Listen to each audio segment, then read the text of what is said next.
This is the fourth and final part of California Dreaming series, The Tale of Who Killed Stacey Stites. If you have not listened to parts 1, 2, and 3, pause this, go back and listen to episodes 111, 112, and 113 first, then come back to this one so you will be caught up. And again, I must provide you with this warning. This episode contains details involving graphic violence and sexual assault and is not suitable for young listeners. Listener discretion is advised. Okay, so towards the end of part 3 of this series, I started talking about the documentaries on YouTube. I got to discussing the juror that had came forward and is now questioning whether or not she made the right decision when she and the rest of the jurors she impaneled with agreed that Rodney was guilty of Stacey's murder and deserved to die for it. After we brought up the beer cans, I went way off course and told you what I think could have possibly happened to Stacey the night that she died and how it happened. And again, I want to be clear that that was all opinion and conjecture on my part. So I want to get back to the facts and finish this up with what we do know rather than what we think we know. So back to the juror who has come forward. She referred to things that she has learned in the 20 plus years since Rodney had been on trial that have her questioning his complicity in this crime. I mentioned that she may have learned of the beer cans found at the scene that contained the DNA of Fennell's best friend, neighbor, and patrol partner David Hall. She may have come to have known about a report that while Fennell was in attendance at a police training class, he had bragged that if he had ever found out his girlfriend was cheating on him, that he would strangle her and he would do it with a belt in order to not leave any fingerprints behind. Perhaps this juror read or heard reports describing Fennell's temper and how he had been known to lose control. According to former Bastrop County jailer Shane Wallace, he said, quote, "I remember one day I was going to look at the field and Jimmy Fennell was standing on the edge of the road with a Hispanic girl. He was having the most intense argument with her and she was just standing there taking it. And I remember actually driving by and I thought, man, that guy could have killed Stacey just by the way he's acting. He's angry enough right now. He could have done it just by looking at his mannerisms and his behavior." Maybe that juror had learned of the affidavit from the woman who started dating Fennell in August of 1996, who claimed that he stalked and screamed obscenities at her for months after they broke up.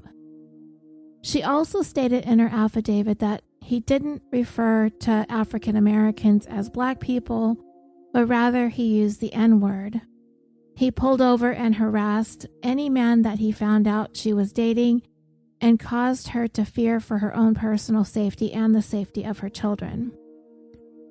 She filed a police report detailing Fennell's harassment, and this is a thing that would have been required to have been turned over to Rodney's defense team at trial and would have been admissible to impeach Fennell's character. But the Giddings Police Department claimed that the report was lost. Again, how convenient. Rodney's defense team was never made aware of Fennell's conduct at the time of his trial, and this was something that had just happened before Rodney's trial was to begin. Perhaps this juror had heard that the Giddings Police Department, the city of Giddings, the mayor at the time, Paul Kipp, Chief of Police at the time, Dennis Altman, and officers Nathan Lapham and Jimmy Fennell were sued by a man who claimed that on February 9, 1996, a little more than 2 months prior to Stacey's murder, that Officer Fennell threatened his life with a loaded gun and put it to his head for no reason. The lawsuit was removed from the court, and the documentary shows the paperwork that says Notice of Filing Removal, dated just 2 months before Rodney was arrested. And however this lawsuit was resolved is not on public record. Or maybe this juror heard about Fennell's ex-wife, Ada Solano Fennell, who confided in a coworker that she was nervous about Fennell's jealousy and that he had a temper. And she also expressed concern about the death of Fennell's former fiance, meaning Stacey, that she was suspicious of his possible involvement, and that there was an occasion when she showed up at work with bruises on her face, and she confided that they were caused by Fennell, who had become angry with her. Or maybe this juror heard about what most people familiar with this case have heard, that Jimmy Fennell served 10 years for pleading guilty to raping a woman that he had taken into custody. I've mentioned her in one of the previous parts of the series, so I will stop here and tell you more about what Fennell did to her. She has spoken openly on national TV on both Crime Watch Daily and on the Dr. Phil show, and her name is Connie Lear. On October 27, 2007, she and her fiance were outside his house and they were arguing to the point where the neighbors called police. When the police arrived, one of them was Jimmy Fennell. Connie observed Fennell speaking to the other 4 officers, and following that, those 4 officers took her fiance away. Connie became upset and began demanding that Fennell take her to where they were taking her fiance. He ended up placing her in his patrol car and drove her to a secluded area. He pulled over, opened her door, and told her to step out of the car and to dance for him. When she refused, he grabbed her, pushed her up against the back of his patrol car. He removed his gun from his holster and held it to her head. And he told her that he was going to kill her. And then he raped her. Afterwards, Fennell took Connie back to her apartment and gave her one of his business cards and told her if she told anyone or made any 911 calls that he would hunt her down when he got out of prison and kill her. Further, she said that Jimmy Fennell is absolutely capable of rape, killing, and covering it up, and he is a monster, and if she would have fought him, he would have killed her. When Connie was on Dr. Phil, he asked her what Fennell said to her when he was done, and she said that he told her that if she told anyone, he would kill her, but she did tell.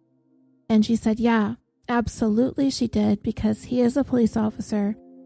Those are the people that you are supposed to go to when things go wrong. They're supposed to protect you, and here is this cop doing the total opposite. Connie truly believed that she wasn't and wouldn't be the only one, and so she knew she had to say something. But when she called 911, the responding officer was Jimmy Fennell. Later on, Connie would learn that 911 never sent the call out over the radio. They never dispatched any officers.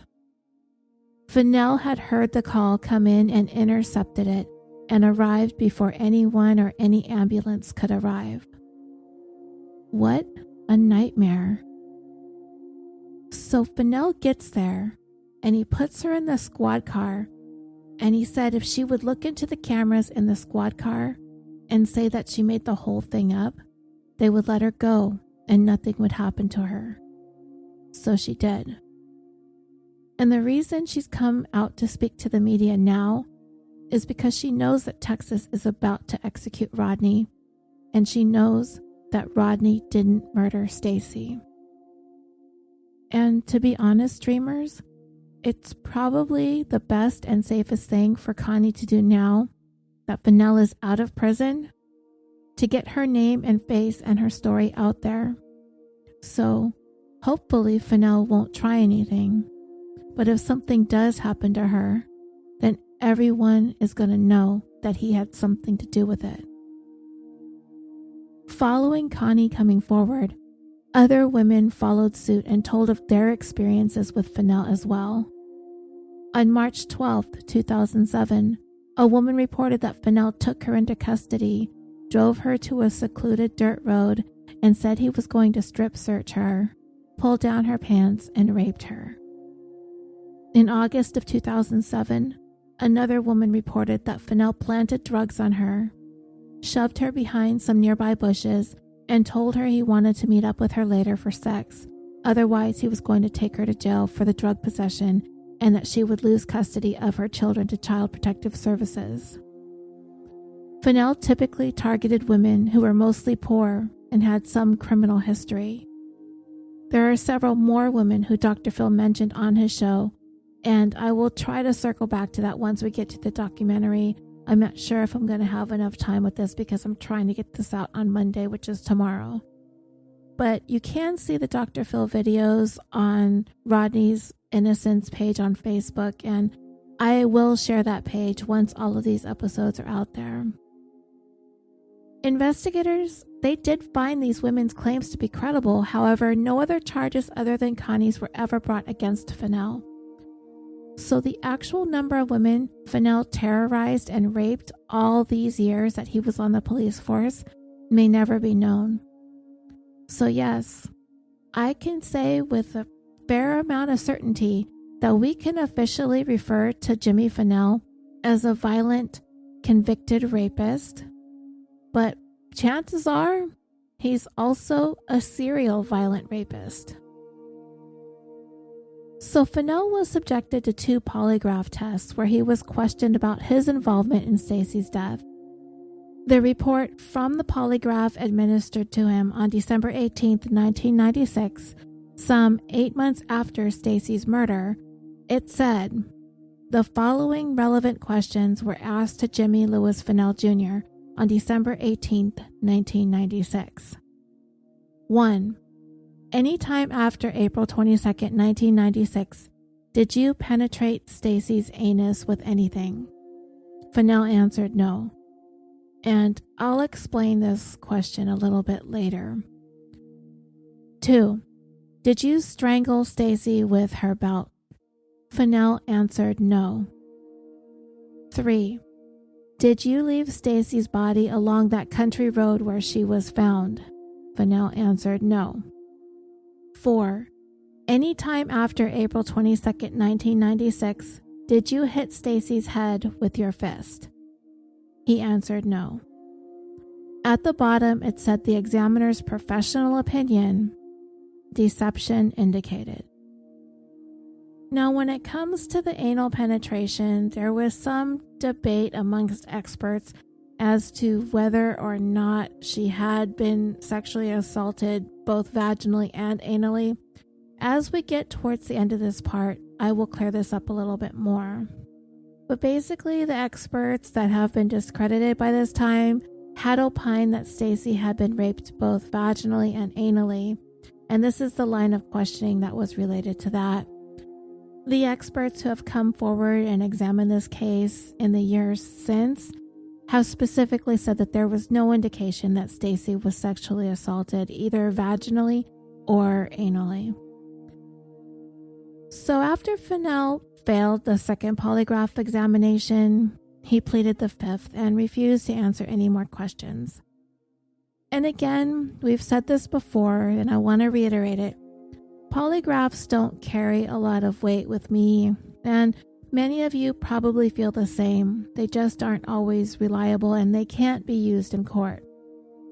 But Jimmy Fennell pleading the 5th, that I take issue with.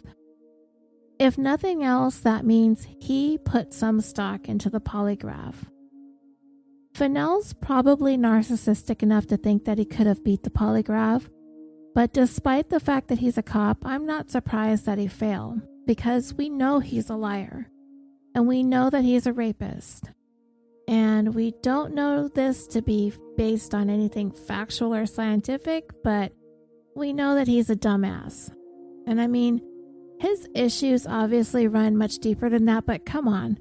This guy was on his way to a decent career in law enforcement. He could have had a stable life doing the right thing on the right side of the law. But he chose to abuse his authority, and he used it to violently assault and terrorize vulnerable women while he was at work. And he terrorized whomever he was in relationships with while he wasn't at work. This man is a maniacal sexual predator, and the fact that he is loose now is horrifying, and no woman in this community is safe.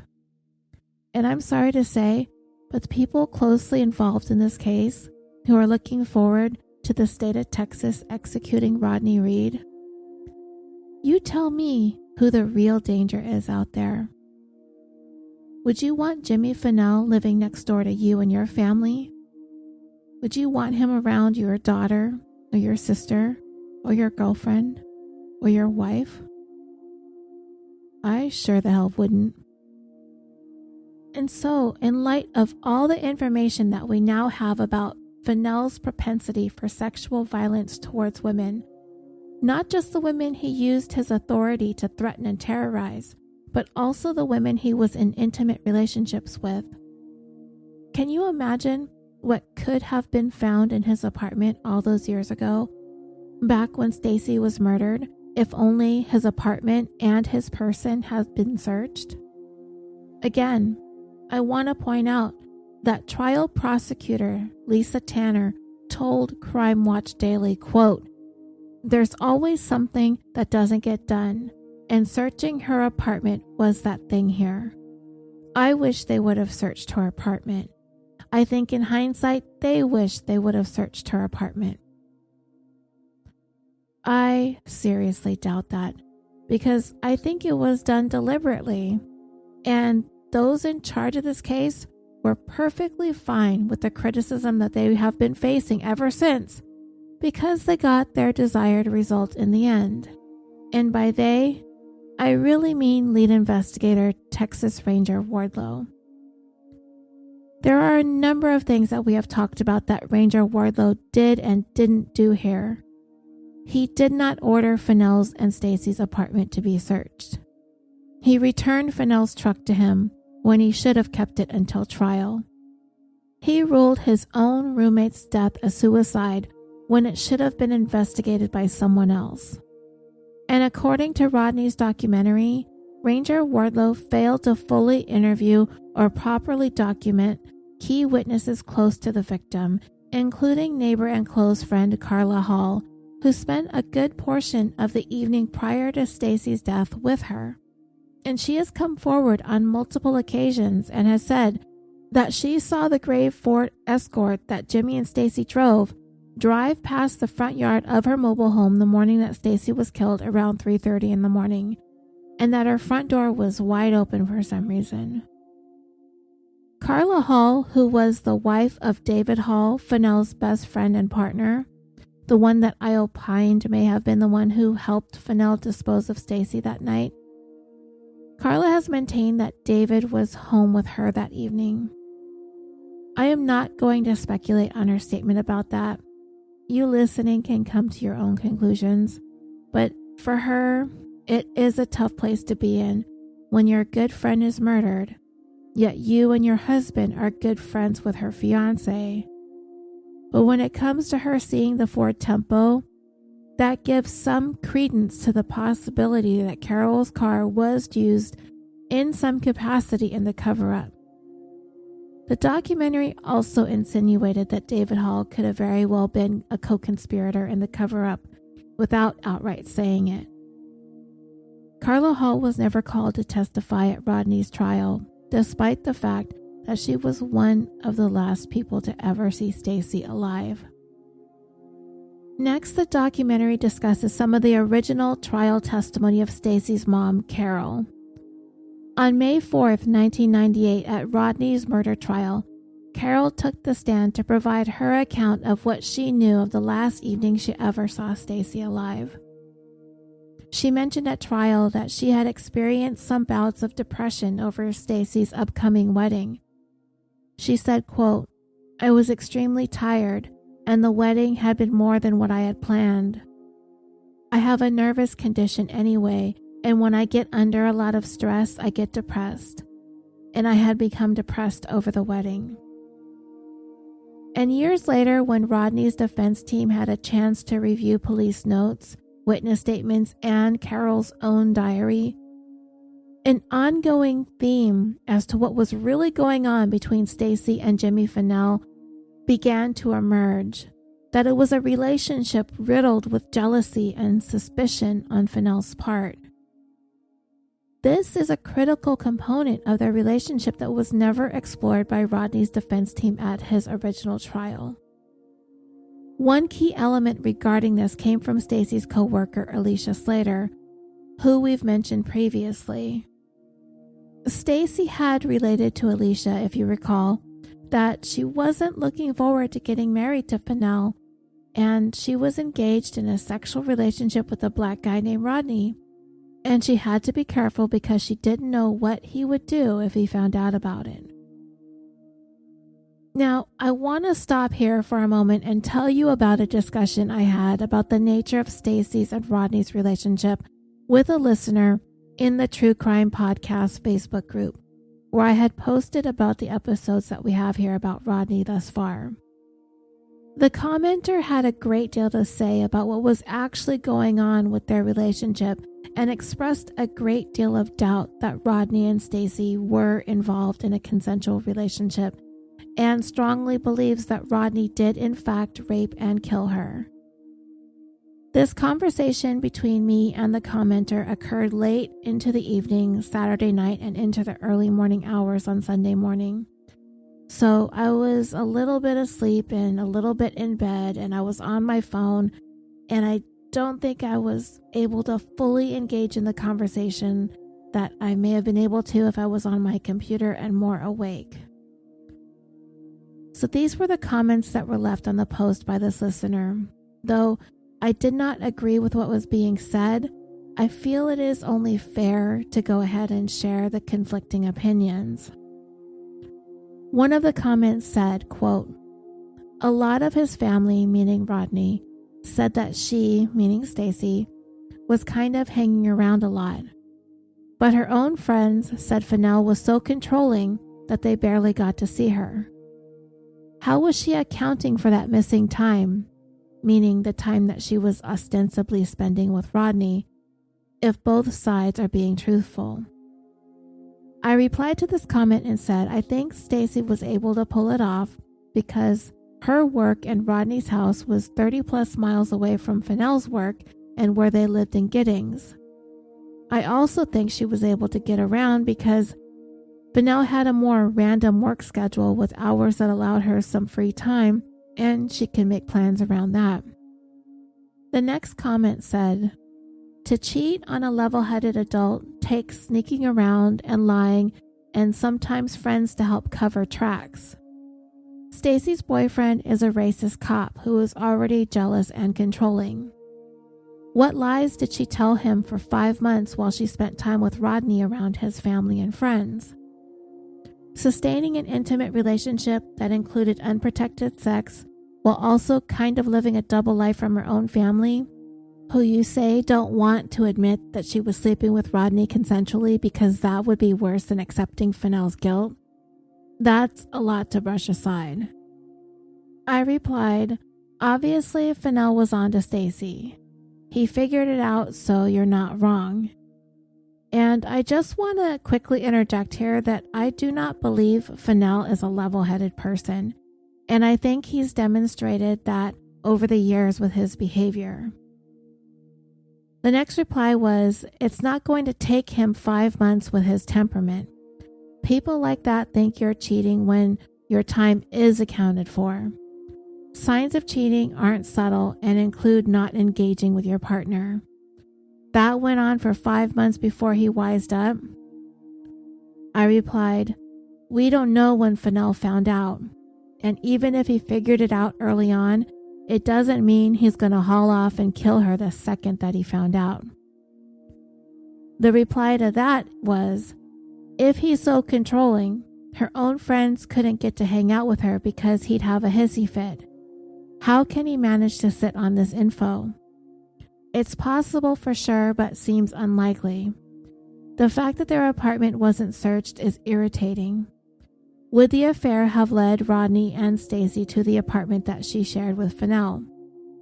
Maybe if it was searched, there could have been physical evidence of the affair there. Can Rodney describe the inside of the apartment? Or was it just hooking up in his car and at his mom's house? all very convenient for Rodney. They shouldn't kill him, but I'm not convinced his sperm should be anywhere near her body. I replied, Rodney had a broken down car. He wasn't going to her apartment. Her mother was also always downstairs. They hooked up in her car when she came to pick him up. Also, Rodney didn't have a motive to kill Stacey. And the reply to that was, unless she was ending a consensual secret affair. But I don't believe that. He had rape accusations in his past. He wasn't found guilty of it, but if he's a predator, that's all the motive he needs. His story takes a lot of assuming that Stacey was a bit of a scumbag to make it fit. They never once encountered a neutral individual who could vouch for their relationship, only his friends and family.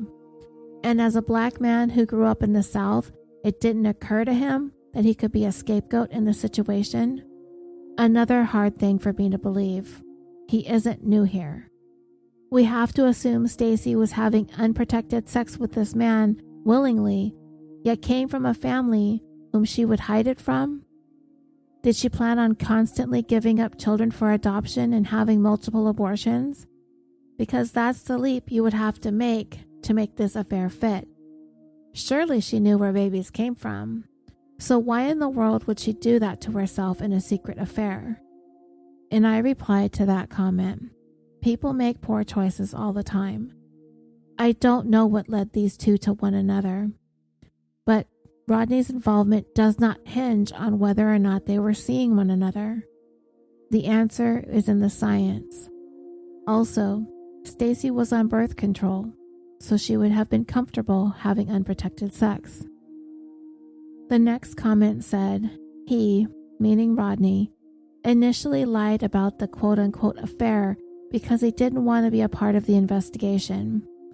But if so many people close to him knew about their relationship and could back that claim up at the time, I don't see a reason he should be afraid to tell the truth.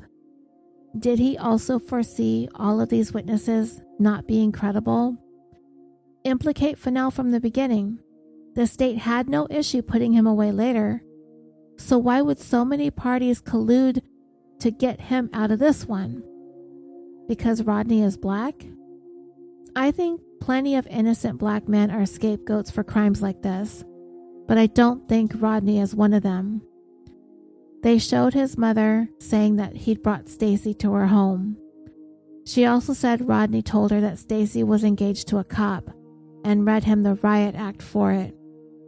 If she felt the relationship was unwise, dangerous even, why allow it under her roof? It's probably a lot easier for her to say she witnessed them together than to say maybe my son is guilty, but the doubt is reasonable enough that at the very least he shouldn't be executed. Of course, she's going to back her son while his life is on the line. I personally believe he is guilty and is where he should be, but I also understand the concern that he will be executed with so much sketchy shit at hand. I replied, Rodney's guilt or innocence does not hinge on whether or not he and Stacey had a relationship. It hinges on time of death and who Stacey was with at the time she died. And based on the condition of her body, she died at a time she was home alone with Fennell, much earlier than the state had claimed at trial. Anyway, agree or disagree, you're not wrong about the concerns and the sketchiness of it. That's the pressing issue here, making sure that the wrong person isn't executed. And that was our conversation. And I'd like to thank the person who left the comments for taking the time to discuss your thoughts. You do make some points to think about in terms of what may or may not have been going on between Stacey and Rodney. You're not wrong in questioning the logistics of how all this could have been going on behind Fennell's back. Though I do respectfully disagree with the conclusion that you have arrived at in your assertion that Rodney is guilty. Obviously, we can sit here until we're blue in the face and debate whether or not Stacey and Rodney were having a consensual sexual relationship or not. it had not been going on for very long. It wasn't something that was serious, so it's not as if they were falling in love and yearning to spend copious amounts of time together. There was a great deal of time and space between her life in Giddings and her life in Bastrop, and it would not have been beyond the realm of possibility for her to have compartmentalized each of those facets. 30 miles is a long way to go every single day back and forth. There would have been plenty of opportunity for Stacey and Rodney to squeeze in a quick rendezvous when the timing worked out just right. And as I stated a couple of times in our comment thread, I have come to the conclusion that when you look at the scientific findings in terms of the condition of Stacey's body when she was discovered, Rodney Reed is effectively eliminated as having been the one to have committed this crime, as her time of death has been determined to have been during a time when Jimmy Fennell testified that he was alone with Stacey at their apartment. Anyway, back to the documentary. They circle back to Carla Hall. At the time, she was married to David Hall, Fennell's best friend and patrol partner, and the one that I inserted into the narrative in part 3 as possibly having been the one to have driven in tandem with Fennell to abandon Stacey's body and his truck. While that is quite an accusation to make, the reason I did this is because of his DNA being found on the beer cans recovered close to where Stacey's body was left. So Carla was one of the last known people to see Stacey alive, and she was interviewed for the documentary on October 6, 2019. And she said, quote, "Stacey and I had several conversations. She was always at the house. They lived next door to us. There was one conversation that does stick in my head, which I thought was strange. She was sitting on the armrest of my recliner, and she was sitting there leaning up against the back of it. And she kind of just made an off-the-wall comment about, I have a friend. I met a friend. And if Jimmy ever found out, he would kill me. And that's when the conversation ended because the men folk came in the house and she didn't want to discuss it anymore. And I never got the chance to question her about it. I just thought if she wanted me to know more, she would tell me more." Carla was asked if she remembered when this conversation occurred, and she answered, "I want to say a week or two before. I don't recall the exact date."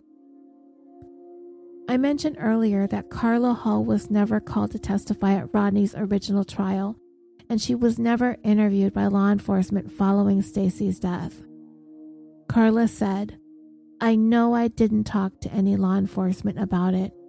They never came and questioned me. They never once brought it up at all." She was asked, "You don't recall any sort of interviews with investigators?"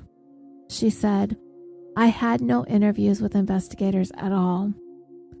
She was asked, "Do you think you would have testified at the time that Stacey made that comment to you prior to her death if you would have been called to testify?"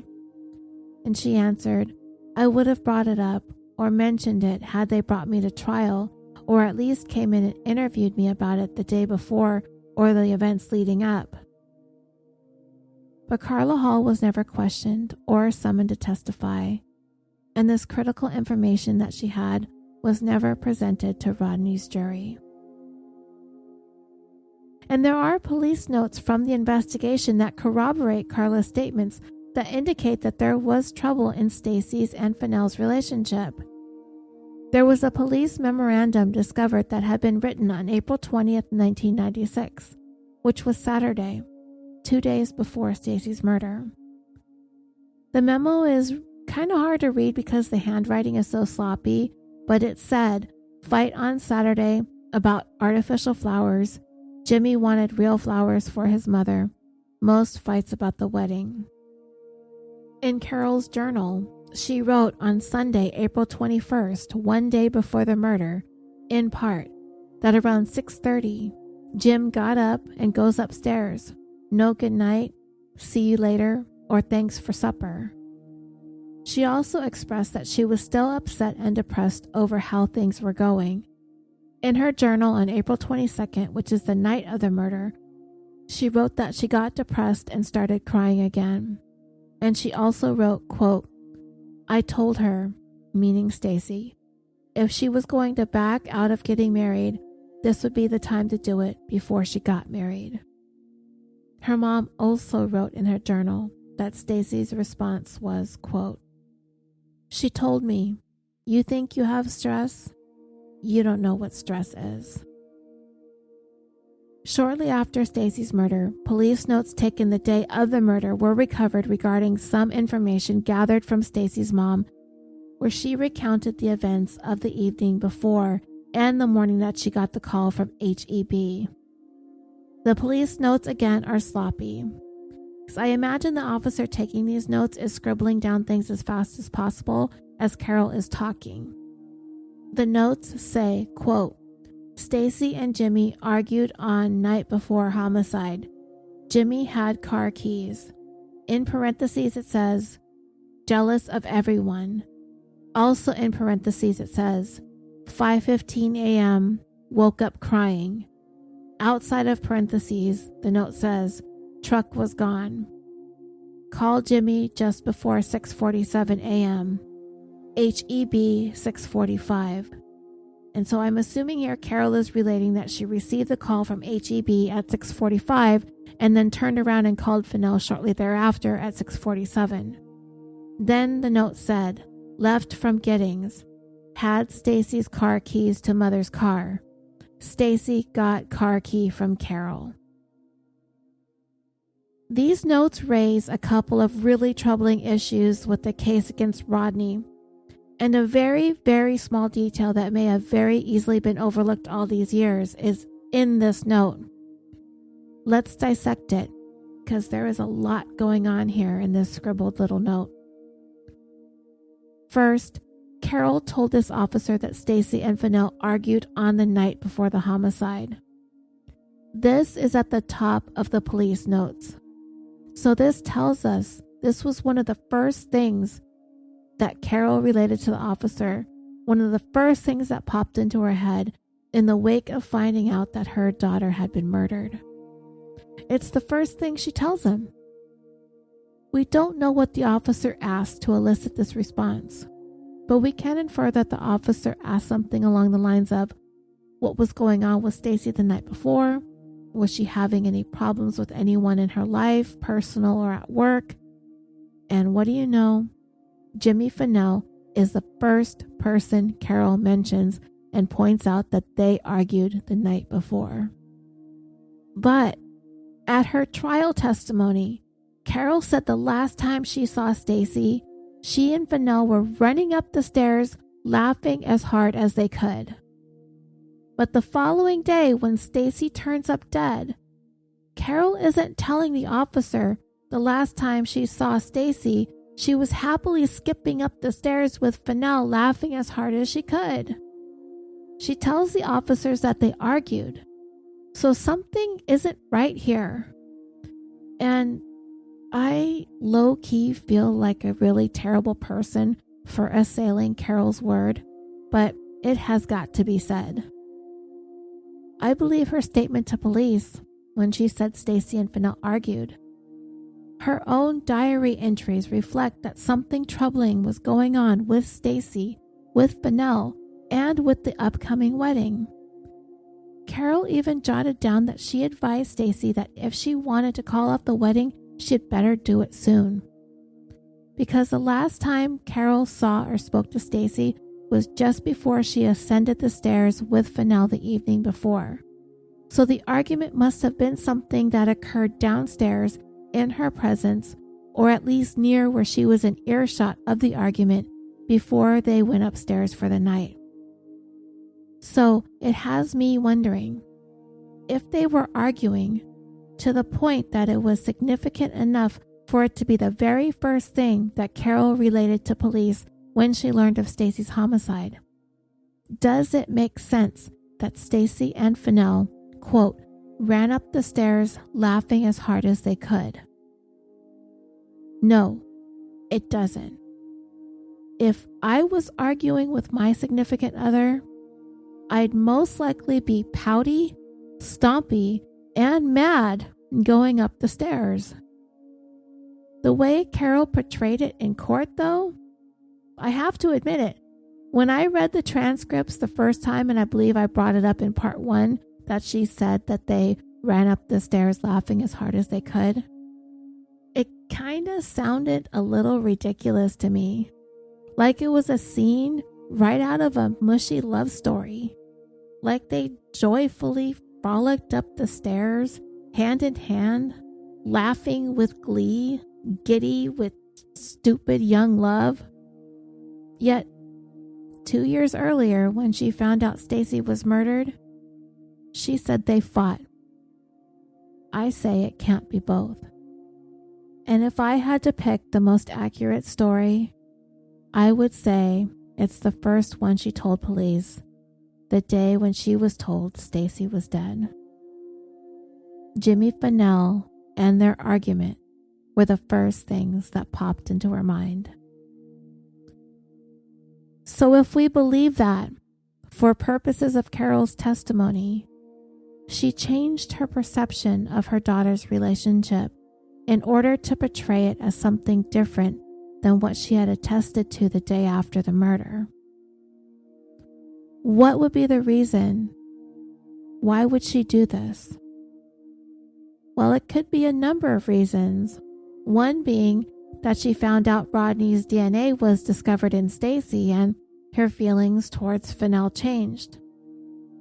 Perhaps she had continued her interactions with Fennell over the course of the investigation, and she simply came to believe him and whatever it was he was telling her. Maybe it became important to do what she could to make sure Rodney be held accountable for her daughter's murder, and that included portraying Stacey's and Fennell's relationship as being happier and more loving than she had indicated at the onset of the investigation, as well as in her reflections in her own diary.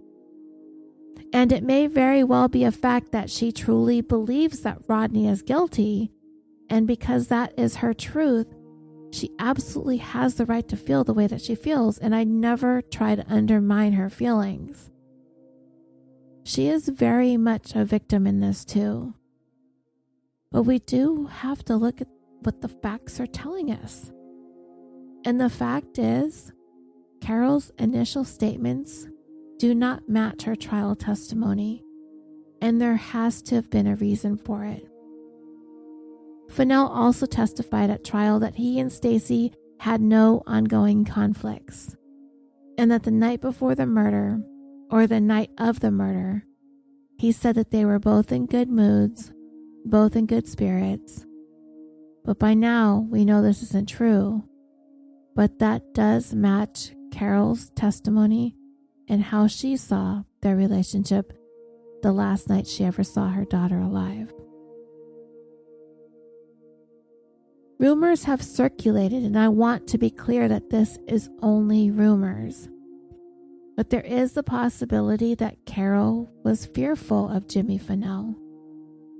And if there had been any point in time when she thought he may have had something to do with her daughter's murder, then yes, she is very justified in having those feelings. And fear could be a strong motivator to want to placate the person who is the source of your fears. And a part of that might have been aligning herself with him. And Fennell, I'm sure, worked on convincing Carol and Stacey's sisters of his innocence. He's going to need them on his side. And another rumor has been that Jimmy may have shared part of the life insurance proceeds with Carol as a way of demonstrating his good faith. Again, all of this is speculation that was shared with me. There is no indication anywhere that any of this happened. All we know for sure is Carol went from describing being stressed over the wedding to the point of depression, having advised Stacey that if she was thinking about calling off the wedding, she better do it before it's too late, and that Stacey and Fennell fought the night before the homicide, to that they ran up the stairs laughing as hard as they could. The next point in the note that I want to address is the part that says Jimmy had keys to car. Remember, this is the police officer taking these notes, talking to Carol, and jotting these things down as she's saying them. Then, also related to the keys, at the bottom of the notes it says, had Stacey's car keys to mother's car, Stacey got car key from Carol. This statement that is in these officers' notes directly contradicts what both Fennell and Carol testified to at trial. They both said that when they got word that Stacey didn't make it to work that morning of the 23rd, Carol got the call from HEB and she immediately called Fennell, and he came running down the stairs, and he specifically pointed out that he stopped in at Carol's apartment to pick up the extra set of keys that they had called Stacey's keys. Those were kept in Carol's apartment. He said, and she said, he got to the Ford Tempo and began to drive the route that Stacey would have taken from Bastrop to search for her and her truck. But the notes that this officer took indicated that Jimmy already had the keys to the car. And not only that, Stacey was the one who got the car keys from her mom. So that had to have been sometime prior to the morning of the 23rd. And the reason why this detail is important is because the prosecution went to great lengths to eliminate the possibility that someone helped Fennell in the disposal of Stacey and the truck by following him in a second vehicle. In order for Fennell to have committed this crime, he needed to not only have access to a second vehicle, he needed a second person in that second vehicle to either follow him to Bastrop or to meet him there. The prosecution said there was no indication any other car or person assisted Fennell in the cover-up of the murder because it didn't happen that way. And the way that Carol's car was eliminated from the equation was placing the only two sets of keys in Carol's possession the night of the murder. And according to the officer's notes in speaking to Carol after learning Stacey was dead, Carol clearly states at least twice to the officer, twice that he wrote it down, that Jimmy Fennell had the keys to her car and that Stacey got them from him.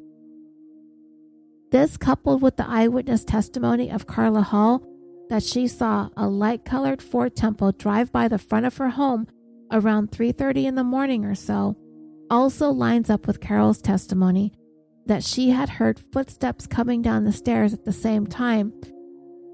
Carol insisted that it was Stacey she heard coming down the stairs, and that it brought her a measure of comfort knowing that Stacey was up and making it to work on time. Despite the fact that Carol insisted she heard Stacey leave for work every morning, that still isn't definitive proof that it was Stacey that came down the stairs that morning. And now we know that she told officers after the discovery of Stacey's murder that Fennell had her car keys. He would not have had to stop in her apartment to grab the keys in order to drive the Ford Tempo sometime during the night.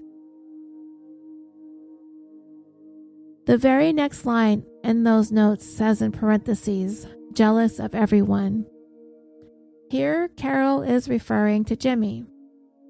She is telling this to police that her future son-in-law was jealous of everyone. This is how important that detail was to Carol to bring it up in one of the first interviews she was giving to police as they are in the beginning stages of investigating Stacey's death, right below the note that says they were arguing the night before. What we don't know for sure is what Carol means by everyone, like specifically who. But because she said everyone, then from that we can infer that that includes anyone Stacey may have been talking to, hanging out with, any previous ex-boyfriends, her co-workers, her friends, or basically anyone Stacey associated with, including her own family. And it's quite possible that the top candidates in this group that Carol described as everyone that Fennell was jealous of were Stacey's ex-boyfriends, and she had several of them. First mentioned in the documentary is Greg Corner. He was the father of the baby girl that she had had when she was 15 and gave up for adoption. And there are reports that Stacey had been in touch with Greg even up to the time that she became engaged to Fennell. Then there was a married man named Jerry Ordman who had been carrying on an affair with Stacey around the time that she met Fennell. As a matter of fact, when questioned early on in the investigation, Fennell named Jerry Ordman as a potential suspect in Stacey's murder. Fennell also pointed the finger at two more of Stacey's ex-boyfriends, John Kirby and Jeremiah Smith. Fennell named another former boyfriend that he may have been jealous of, I guess, John Lastovica. He had enlisted in the military. He was stationed here in California. But according to one of Stacey's co-workers, Lastovica had plans to come visit Stacey, but Fennell didn't know about it. Two more former boyfriends were listed in the report, Robert Campion and Marshall Farrell. And there was yet another boyfriend named Glenn Wright.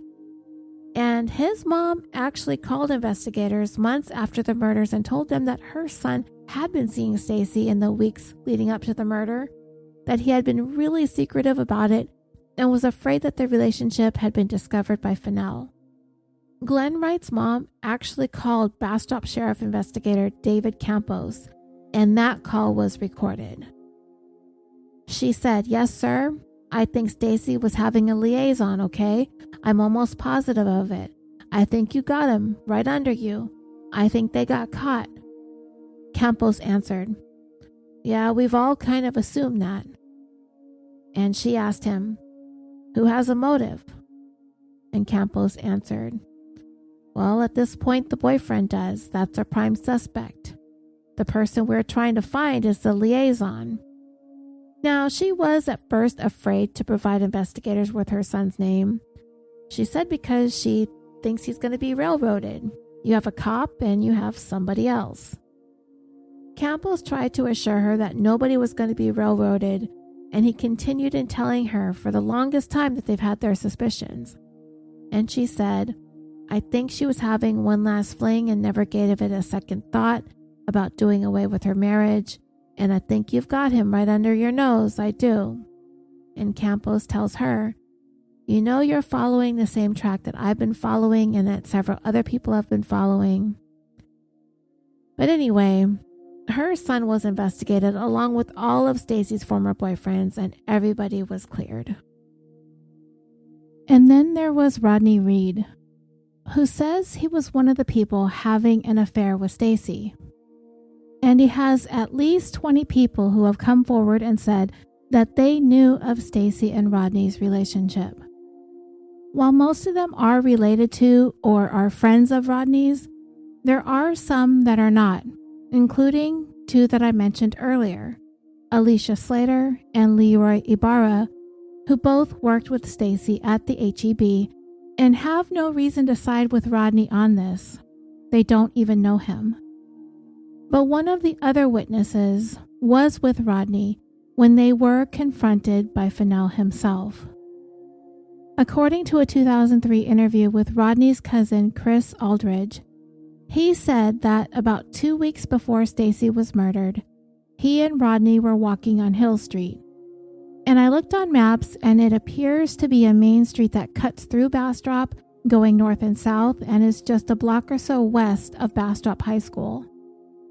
And as they were walking, a car came flying up and came to a stop. He told Rodney, he was calling out Rodney's name like 3 times. "Hey, Rodney, Rodney, Rodney, I know it's you." Fennell got out of the car and he had a passenger, but Chris didn't know who the passenger was. He stayed there sitting in the car and was quiet. But Fennell came over and started telling Rodney that he knows about him and Stacey. Chris said he thought Fennell was going to shoot Rodney based on the way he got out of his car. But it wasn't like that. It was just an exchange of words. But what made Chris mad was he told Rodney that he was going to pay. And they took that as a threat. Chris Aldridge was also Rodney's alibi for the night of the murder. According to both of them, they were at a local community center. which was pretty much adjacent to Rodney's parents' house. The community center was a place that had regular events and activities. According to both Chris and Rodney, they were together the entire evening, and this was a regular hangout spot, just a few steps away from Rodney's house, and it was not uncommon for them to just both hang out like that all night. They both worked together. They went home pretty early that morning to get ready for work and walked together to work around 7 in the morning. Chris Aldridge was never called to testify on behalf of Rodney. He was actually told by the judge and attorneys to go home.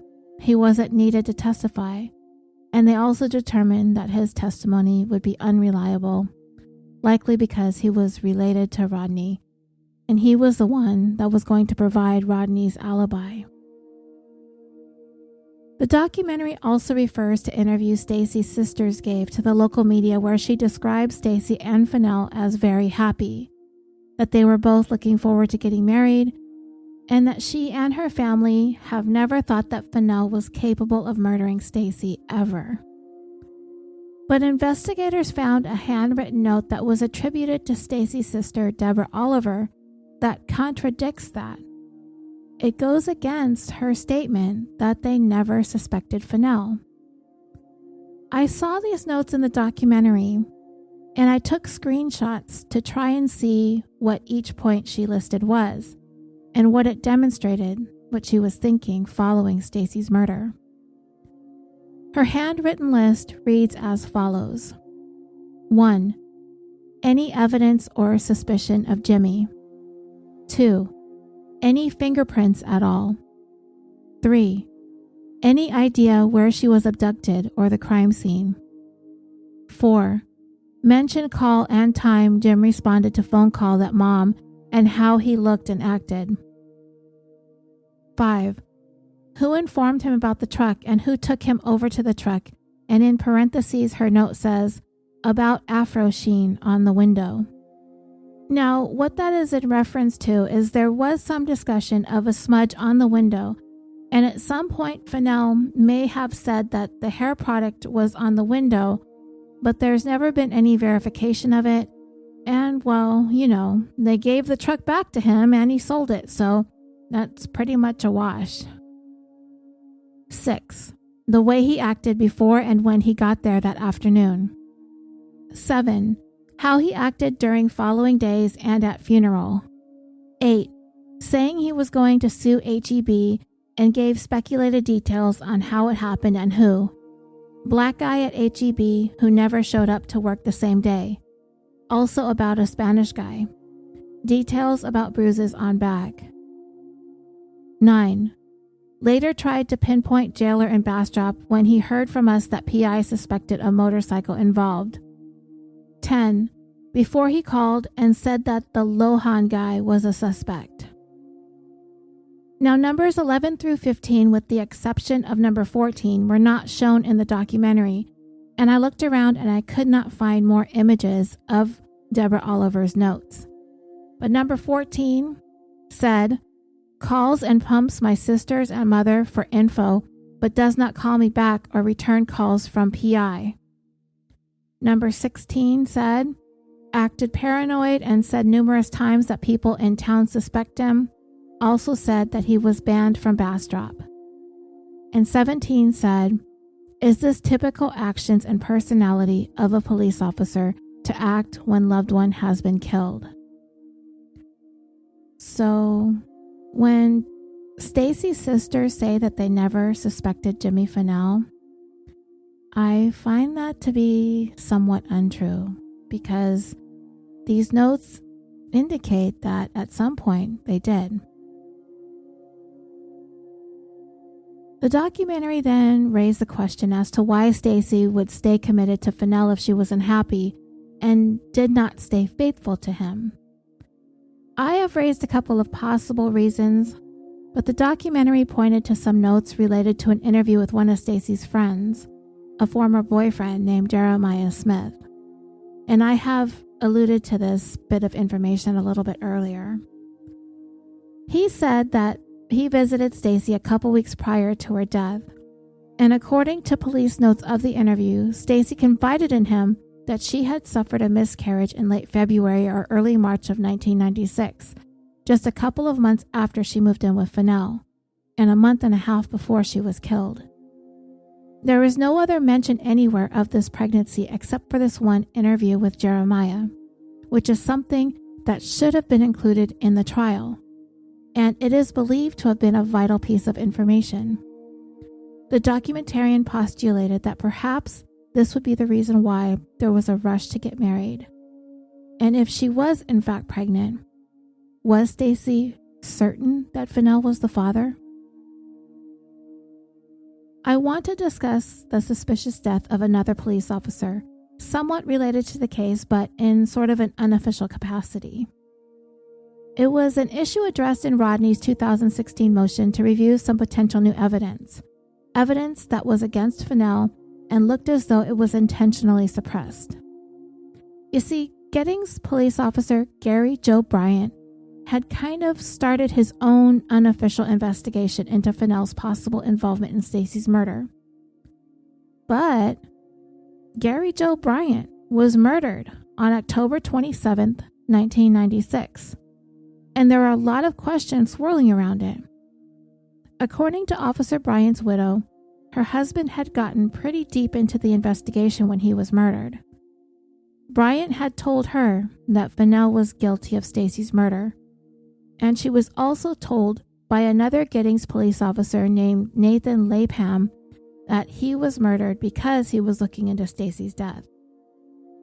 The person who was arrested in connection to Bryant's murder was a guy named Hector Manuel Mata. But because of insufficient evidence, the case against him was dropped and he was subsequently deported to Mexico. Rodney's defense attempted to argue that the fact that the state had apparently failed to disclose this information to them, that the Giddings Police Department was investigating Fennell, if there was any pertinent evidence uncovered during their investigation, as well as a suspicion that Bryant's murder was possibly related to what he was finding out through his investigation into Fennell, constituted a potential Brady violation. But just like almost everything else in Rodney's case, this all got brushed aside too. In the fifth and final part of the documentary on YouTube, they review what they call the junk science here related to the investigation into Stacey's case. Now, when it comes to the condition of her body, the lividity, the spermatozoa, all that stuff, we have gone over it in great detail, so I don't want to start sounding redundant. But there are a few other things that I haven't touched on here yet. Here you can actually see video from the crime scene where Karen Blakely is in the process of taking swabs from Stacey's body. They videotaped the whole thing. At the location of where Stacey's body was found, there was nothing at the scene, same as inside the truck, that linked Rodney to having been there, aside from the small amount of DNA that was swabbed from her body. But many people take issue with the manner in which Stacey's body was processed. Now, before I get into that, I just want to say that when the video of Blakely taking those swabs first starts playing in the documentary, you can see her with swabs and whatever chemical she has in her hands to do some presumptive testing. But she's really standing around, hovering over Stacey's dead body and laughing. Following that, Karen Blakely is shown with some colleagues standing around her body again, shifting around some of the sheets covering her, and collecting evidence right there at the scene in an uncontrolled environment. Of this, Dr. Michael Baden testified at Rodney's 2017 evidentiary hearing that the taking of the swabs has to be done in a very controlled condition, meaning under lots of light on an autopsy table to make sure what is taken on the swabs and from the correct places. In other words, in the manner in which the evidence was collected there on Bluebonnet Drive, there is a risk of mixing up if evidence was swabbed from, say, the vaginal area or the anal area. In order to be certain where evidence comes from, it has to be collected, as Dr. Baden said, under proper lighting on a proper autopsy table. The testing of the swabs should not have been conducted outside on Bluebonnet Drive, and the samples should not have been collected out there either. The video is very disturbing, but it's all happening right out there in the field. Blakely's getting her swabs and she's doing her presumptive testings in the great outdoors. There are clearly other people standing around discussing what they're doing, pointing at Stacey's legs that are spread right open right there, and those guys don't even have gloves on. They also removed all of Stacey's clothing right there outside where she was found as well, which absolutely should not have been done outside. Also, when Blakely conducted an acid phosphatase test on the swabs, it should have turned purple to indicate the presence of semen on the swab. But on the video, the swab clearly did not change color when the presumptive test was applied, which means there was a negative result for the presence of semen. Later, she testified that her result is what they referred to as a 2+ out of 4, or a little on the weak side of medium, also referred to as a moderate reaction, which should have told her that there was some degradation there, meaning that the semen was likely deposited a day or two prior to the crime itself. The field notes that were taken by serologist trainee Javier Flores were never documented in an official report and were never presented as evidence at trial. And Flores is clearly seen on the video taking notes. So whatever became of those notes probably ended up in the vast abyss of everything else the state deemed unhelpful to their case. Karen Blakely also testified at trial that when she returned to the lab that night, they all did not go home after they were done processing the scene. They returned to the lab where she made a lab slide of the vaginal swabs so she could look at it under a microscope to see if she could find sperm. And in doing so, she said she found 3 fully intact sperm. But there is no mention of the 3 intact sperm in any of her notes or on her reports that she took that night when she did this. Nor was the slide itself or a photograph of what was on the slide ever presented as evidence. So basically, the 3 sperm that everyone has generally agreed were there actually have no concrete proof of ever having existed. It would have been just the word of Karen Blakely. The jury never saw any proof of what was on those swabs, and Rodney's defense never challenged the findings either. Her testimony about these sperm were so critical to the state's case against Rodney. And when she was asked by prosecutor Lisa Tanner as to how long of a time frame we're talking about here that you would expect a sperm to be able to stay intact, Blakely incorrectly referenced a 1981 medical paper that said the outside length of time that tails will remain on a sperm head inside the vaginal tract of the female is 26 hours. But later on, 20 years later to be exact, the Department of Public Safety Crime Lab's director Brady Mills finally said in a statement, quote, "The paper cited by Ms. Blakely also included a table comparing the results of similar studies that reported 72 hours as the longest time for intact spermatozoa to be found." So in testifying to the 26 hours, the jury was grossly misinformed on a really important fact in this case. And prosecutor Lisa Tanner repeatedly utilized the false information to reiterate to the jury over and over again that the credible evidence tells you that the semen got into that girl's body within 24 hours and used it as false evidence to prove Rodney was the killer and ultimately sent him to death row. Now, I've talked about a 4th renowned forensic pathologist that has spoken out about his opinion on Rodney's case. And us in the true crime world, we are very familiar with him. His name is Dr. Cyril Wecht, and he was a guest on the Dr. Phil show, who recently did a 2-part series on Rodney's case.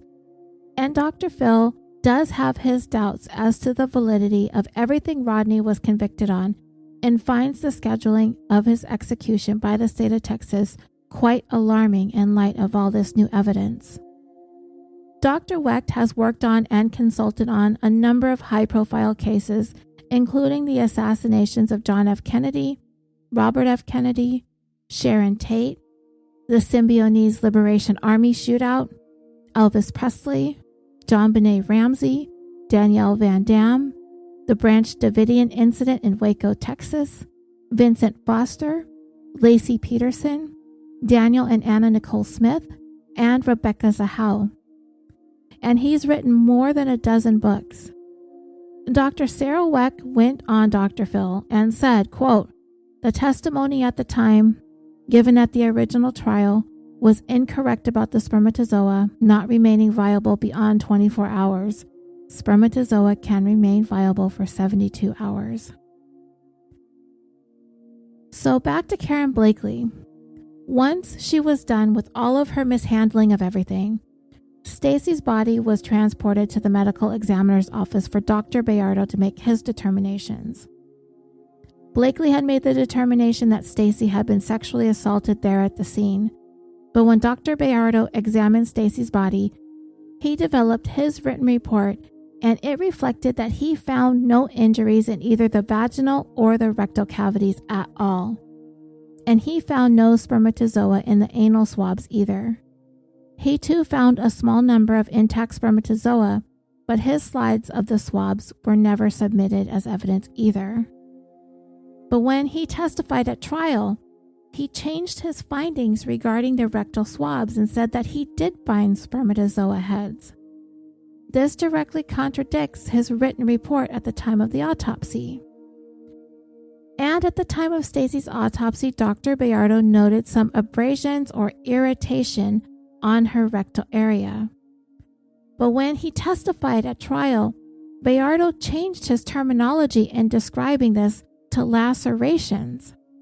And the terminology is not a thing that Dr. Bayardo should have changed around like this, because lacerations is a lot different than irritation.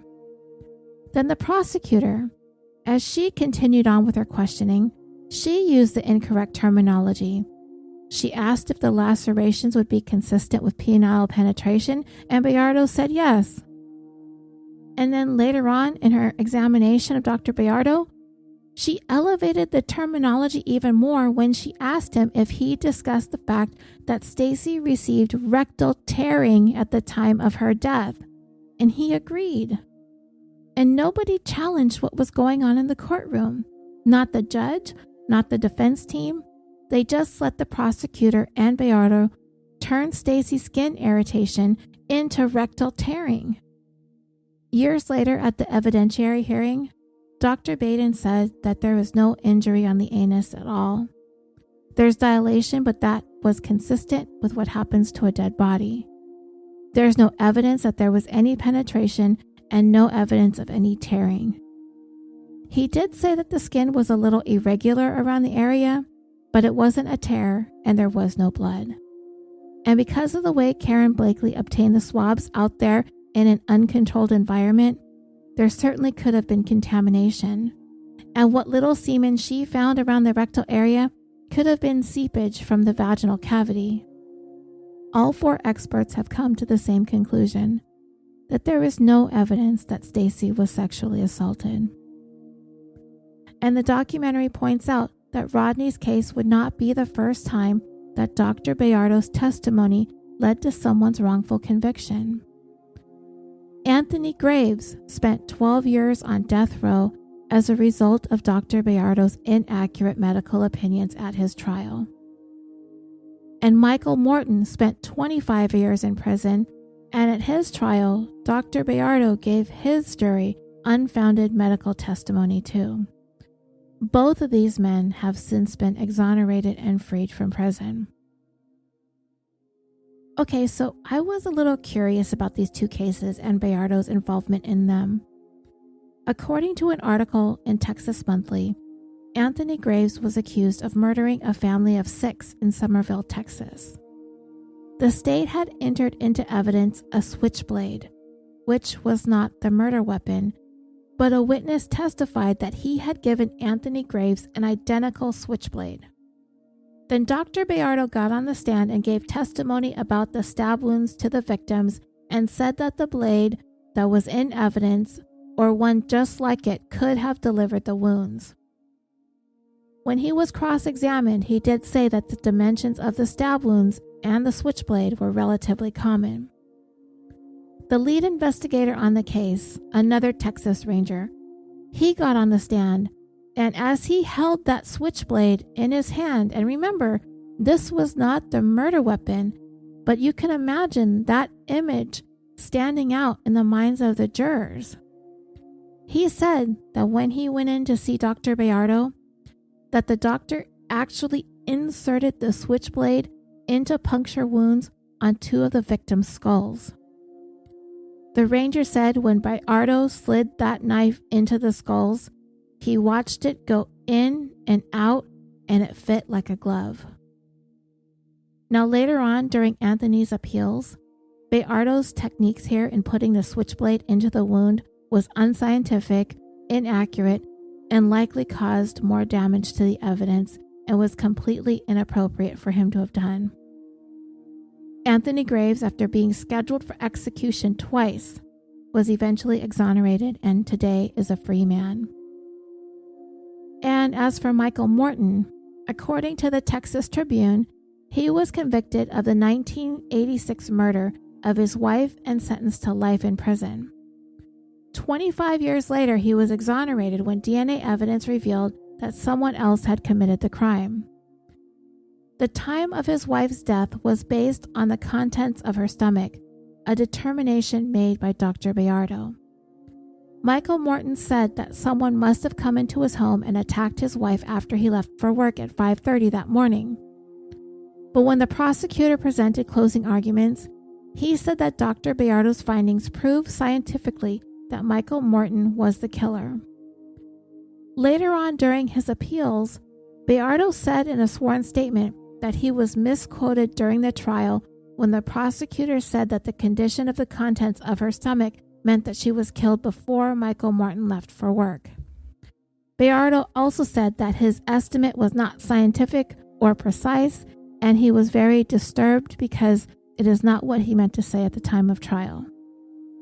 Excuse me, but if Dr. Bayardo isn't making precise or scientific determinations in these cases, then what the hell is he doing working on them to begin with? Isn't that what his job's supposed to be? To bring us the scientific and precise information that the layperson wouldn't otherwise know? I mean, come on. He's a friggin' doctor. He's supposed to know this stuff, right? God. Okay, so when my listeners from the California Dreaming Facebook discussion group posted an article about Rodney Reed, I wasn't as familiar with the details of the case as I am now, obviously. Even though there is a great deal of information out there online and in Rodney's copious amounts of court documents, I still had lots of questions where the answers weren't going to be on the internet. The real answers were going to be in the places where the investigators, the prosecutor, the district attorney, the judges, and unfortunately even Rodney's own defense attorneys at the time of his trial weren't willing or able or even refused to look. The answers are in the 23 years of hindsight that we now have on our side since Stacey's life was so violently ripped away from this earth. The answers are in places that we can't be afraid to look because we don't like what the truth is going to tell us. The answers are going to be in places that aren't so obvious. In the places where you're going to have to be willing to push aside what you see on the surface and look a little bit deeper. The answer this time can't necessarily be deduced if we apply the theory of Occam's razor, that the simple answer is likely the correct one. What is the simple answer? Well, in Rodney's case, it's a narrative that's been perpetuated for hundreds of years. It's a narrative steeped in hatred and prejudice. It's a narrative that has permeated the American justice system and disseminated at every single level, from rookie cop to our highest courts. It's the narrative that the black guy did it. Is it unfair of me to point my judgy finger at a racially biased system? Is the evidence here enough to show that, yeah, the black guy did do it? I don't think so. And I know that if you do believe that Rodney Reed committed this crime, and your belief is rooted in the DNA evidence linking Rodney to Stacey's body, I understand that. Especially the people who are close to this case. Those who love Stacey, who were robbed of having her in their lives. That kind of hurt is immeasurable. And I'm not even going to try and pretend to know what that feels like. How a loss like that can completely destroy your life forever. Because I don't know. I've never experienced the loss of a loved one to a senseless murder. However, the benefit of that is that us looking at the case from the outside in, we can do so with objectivity. I don't have a dog in this fight. I don't know Rodney, and I didn't know Stacey. I don't know anyone related to this case. I don't even typically cover cases on this show outside of California. And those of you who know me and have been with me for a while, you know I do this podcast for us in my spare time. I don't like to call it a hobby because it feels like much more than that, since I've gotten to know so many people who, for some reason, want to come along for the ride with me as we do these stories each week. It's been a growing and learning experience, and it's also been a very human experience. When we find stories like Rodney's, it resonates with us, doesn't it? We don't know him or his family, but what's happening to them over in Texas? We take pause. Rodney's looming execution is not an issue exclusive to Texas. It's an American problem that will impact us all. For more than 2 weeks now, I've been consumed with Rodney's story to try and understand what really happened, because honestly, if this wasn't actually happening, you'd almost think someone was making this stuff up.